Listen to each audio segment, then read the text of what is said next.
The prenup did not reach into your life like magic and steal everything overnight. It simply proved that most of what looked shared was never really yours.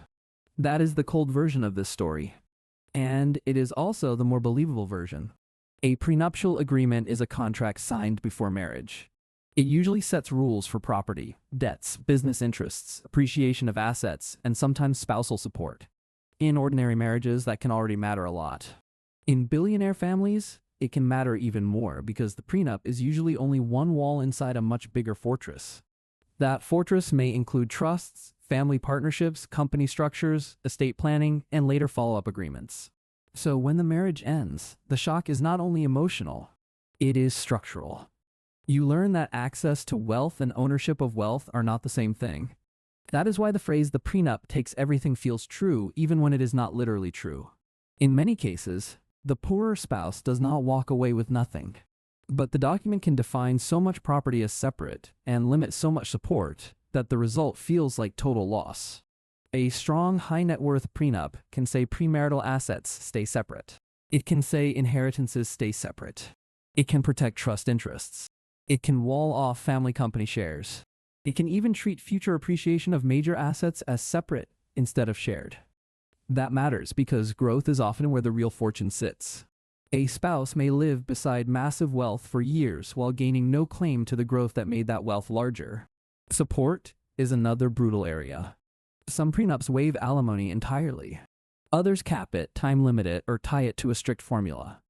That means the end of the marriage may also mean the end of the lifestyle that seemed normal inside the marriage.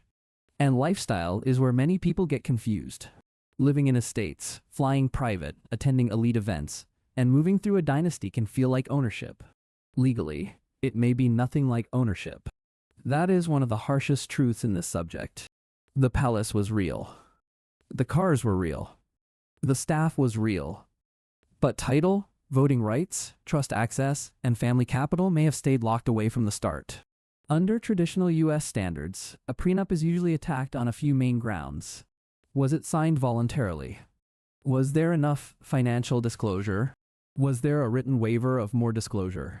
Did the person understand what they were signing? Those questions sound simple, but they decide many cases. Court may uphold a harsh deal if the procedure was clean. Enough time before the wedding can matter. Separate lawyers can matter. Written disclosures can matter. A written waiver can matter. That is why many challenges fail. The weaker spouse may say the deal was unfair, and the court may quietly agree but still enforce it. A bad deal is not automatically an invalid deal. There are still ways prenups get attacked. If the agreement appeared right before the wedding, pressure becomes easier to argue. If one side hid wealth, that matters. If trusts or business interests were undervalued, that matters. If language barriers, pregnancy, immigration dependence, or family pressure damaged real consent, that matters too. If the drafting was sloppy, that can matter. If later conduct mixed separate property and marital property together, that can matter a lot.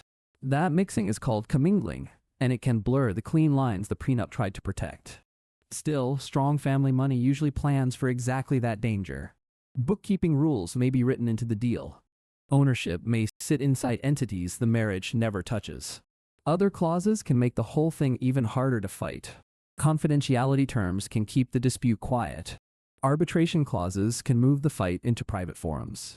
Choice of law clauses can push the case toward a state whose rules are more favorable. So even the battlefield may have been chosen long before the marriage collapsed. There are also limits to what prenups can do. They usually cannot decide child custody years in advance. They usually cannot override child support laws built around the child's interests. And some support waivers may fail if they would push a spouse into public assistance. That does not mean the court will restore luxury. It only means the law sometimes keeps a floor under total ruin. That floor can still feel very low compared with the life that came before. Then comes the social side of the crash. The home may go. The staff may go. The school network, friend group, and public identity may go. If a career was paused for marriage, returning to work can be painful and slow. The richer side often has better records, stronger valuation experts, and more stamina for litigation. That makes the fight feel unequal, even before the first ruling arrives. And there is one more truth that makes this topic sting. A spouse can lose under the prenup and still receive some settlement. That settlement may sound large to outsiders. Inside the scale of a billionaire family, it may feel tiny. So the emotional damage comes from contrast. You are not only losing money, you are losing the illusion that the wealth around you is ever shared in the same way. That is why the most accurate version of this title is also the saddest one. The prenup did not suddenly erase your world. It revealed that the wall around the real wealth had been built before the wedding ever started.